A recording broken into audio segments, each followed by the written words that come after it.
విష్ణువు ఇంత అనుగ్రహించి అంతర్ధానమయ్యాక ధ్రువుడు ఎక్కువ ప్రీతి లేకుండా ఇంటికి వెళ్ళాడు అన్నాడు.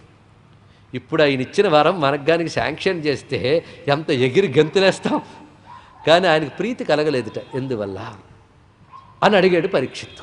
వెంటనే అడిగాడండి, చాలా జాగ్రత్తగా అటెంటివ్గా వింటున్నాడు కదా. వెంటనే అడిగాడు, ఆయన నారాయణుడి దర్శనం ఇచ్చి శాశ్వతమైన ధ్రువమండలమే ఇచ్చిన తర్వాత ఎందుకు ఆయనకు అసంతృప్తి అంటే, నాయన ధ్రువమండలంలో గొప్ప భోగాలు ఉంటాయి, చాలా కాలం ఉంటాడు, కానీ తనదైన విష్ణువుతో తాదాత్మ్యం కంటే అది గొప్పది కాదు, ముక్తి కంటే గొప్పది కాదు. ముక్తి అంత గొప్పదయ్యా. బ్రహ్మము తప్ప అన్యమేది పట్టని స్థితిలో బ్రహ్మము తప్ప అన్యమేగా ఇవన్నీ ధ్రువాది లోకములు కూడా. మరి మీరే అన్నారు ప్రపంచమంతా పరమాత్మ రూపం, అది మళ్ళీ ఆ మాటలకు వెళ్ళద్దు. పరమాత్మ రూపేనా, పరమాత్మానుభూతి లేదుగా అక్కడ, ప్రపంచానుభూతే తప్ప. ఇదే ఆలోచించండి ఇక్కడ.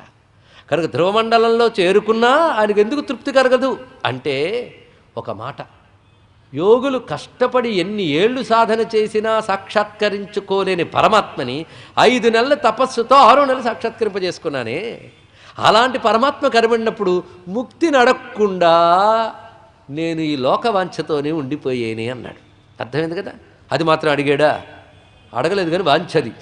అందుకే చివరికి వచ్చినప్పటికల్లా ముక్తిని ఇవ్వగలిగిన వాడు నువ్వు ఉన్నా ఎవడు ఏది అడిగినా అది ఇస్తావయ్యా అని మళ్ళీ అన్నాడు. అది లోపల అది ఉందన్నమాట. అది ఇక్కడ దానికి సిగ్గుపడ్డాడు.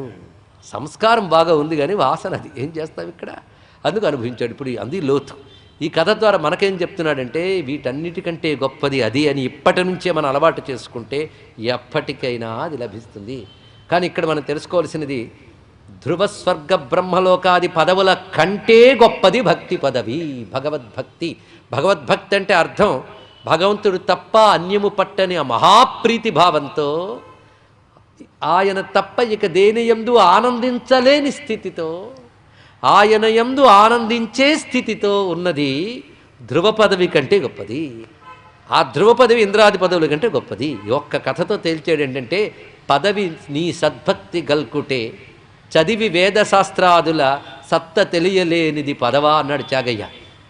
అందుకే ఎందుకయ్యా నాకు ఈ బ్రహ్మ పదవి అని అంటాడు ఒక ఆయన. అది కూడా దశమస్కందాలకు దాచుకున్నాం. ఇవన్నీ అర్థమైతే అక్కడ అర్థమవుతుంది. కనుక 9 స్కందాలు జాగ్రత్తగా వింటే దశమస్కందం పెద్ద కష్టపడక్కర్లేదు. చెప్పడానికి నేను, వినడానికి మీరు. హాయిగా లీల ఆనందిస్తూ వెళ్ళిపోవచ్చు. అహోబత మమానాత్మ్యం మందభాగ్యస్య పశ్యత భవచ్చిద పాదమూలం గత్వా యాచేయదంతవత్. ఏదో మామూలు చోటా చోటా దేవుళ్ళని పట్టుకున్నాం అనుకోండి, ఒకడు సంతానమిచ్చు దేవుడు, ఒకడు ఇంకేదో తీర్చే దేవుడు దొరుకుతాడు. కానీ ముక్తినిచ్చే దేవుడు ఎదురుగా కనబడితే వాడిని కూడా ఇవే అడిగాను నేను, ముక్తిని అడగకుండా. అందుకు అతనికి ఎక్కువగా సంతృప్తి కలగలేదంటే ఇది నాయన అని వివరించాడు ఎవరు? పరీక్షణ్.